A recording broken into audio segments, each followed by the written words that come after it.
और मैं बार बार कहता हूं कि विकास के लिए शांति सबसे अनिवार्य है। शांति नहीं होगी तो यकीन मानिए विकास नहीं हो सकता है। कुछ लोग हैं जो हमारी शांति को अभी भी खलल डालने की कोशिश कर रहे हैं। हमारा पड़ोसी कोशिश कर रहा है, उसकी चिंता नहीं, लेकिन उनके इशारे पर जो लोग यहां करना चाहते हैं, मुझे लगता है कि केवल प्रशासन या फोर्सेस का ये काम नहीं, आवाम का भी काम है कि ऐसे लोगों को पहचाने। और अगर फोर्सेस, प्रशासन और आवाम एक साथ तय कर ले तो मुझे लगता है कि ये 1 साल से ज़्यादा नहीं चलने वाला है। लेकिन अगर हमारे बीच लोग हैं जो ऐसे लोगों को शेल्टर देते हैं और फिर वो कहें कि साहब हमारे ऊपर अन्याय हो रहा है, तो भाई ये तो उचित बात नहीं। 40,000, 50,000 बेकसूर लोगों की जान चली गई।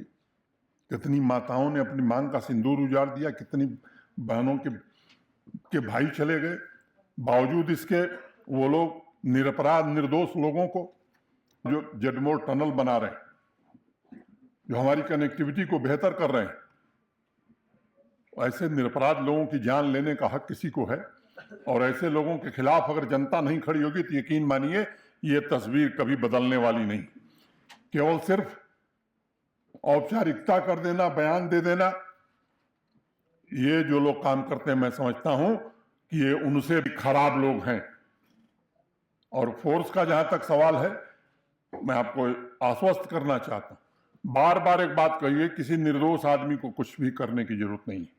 और इसलिए पिछले 4 वर्षों से मैं कई बात दोहराता हूं कि बेगुनाह को छेड़ो मत और गुनाहगार को छोड़ो मत। अगर कोई आतंकवादी को शेल्टर देगा तो उसका घर जमींदोज किया जाएगा, ये मैं खुल के कहना चाहता हूं। इसमें कोई समझौता नहीं हो सकता। जो लोग आम आदमी की जान ले लेते हैं, निरपराध आदमी की जान ले लेते हैं, उनके साथ कोई रियायत बरती जाए। और कुछ लोग बयान दे रहे हैं कि साहब बड़ा अत्याचार हो रहा है, ये अत्याचार नहीं है। मैं समझता हूं कि न्याय का यही सबसे बड़ा तकाजा है और ये न्याय हो रहा है और आगे भी ये न्याय होता रहेगा।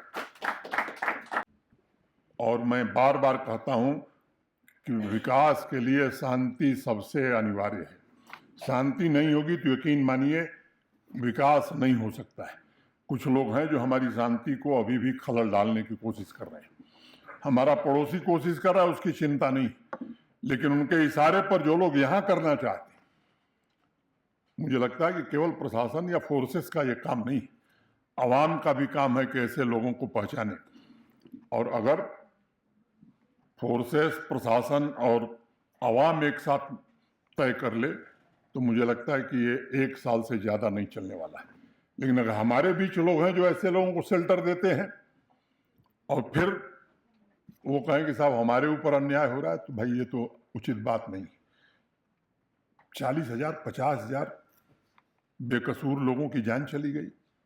कितनी माताओं ने अपनी मांग का सिंदूर उजाड़ दिया, कितनी बहनों के भाई चले गए।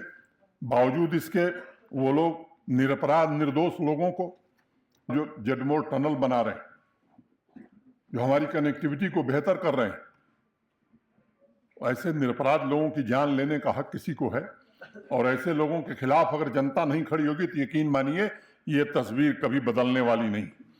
केवल सिर्फ औपचारिकता कर देना, बयान दे देना, ये जो लोग काम करते हैं मैं समझता हूं कि ये उनसे भी खराब लोग हैं। और फोर्स का जहां तक सवाल है, मैं आपको आश्वस्त करना चाहता हूं, बार बार एक बात कहिए, किसी निर्दोष आदमी को कुछ भी करने की जरूरत नहीं। और इसलिए पिछले 4 वर्षों से मैं कई बात दोहराता हूं कि बेगुनाह को छेड़ो मत और गुनाहगार को छोड़ो मत। अगर कोई आतंकवादी को शेल्टर देगा तो उसका घर जमींदोज किया जाएगा, ये मैं खुल के कहना चाहता हूं। इसमें कोई समझौता नहीं हो सकता। जो लोग आम आदमी की जान ले लेते हैं, निरपराध आदमी की जान ले लेते हैं, उनके साथ कोई रियायत बरती जाए। और कुछ लोग बयान दे रहे हैं कि साहब बड़ा अत्याचार हो रहा है, ये अत्याचार नहीं है। मैं समझता हूं कि न्याय का यही सबसे बड़ा तकाजा है और ये न्याय हो रहा है और आगे भी ये न्याय होता रहेगा।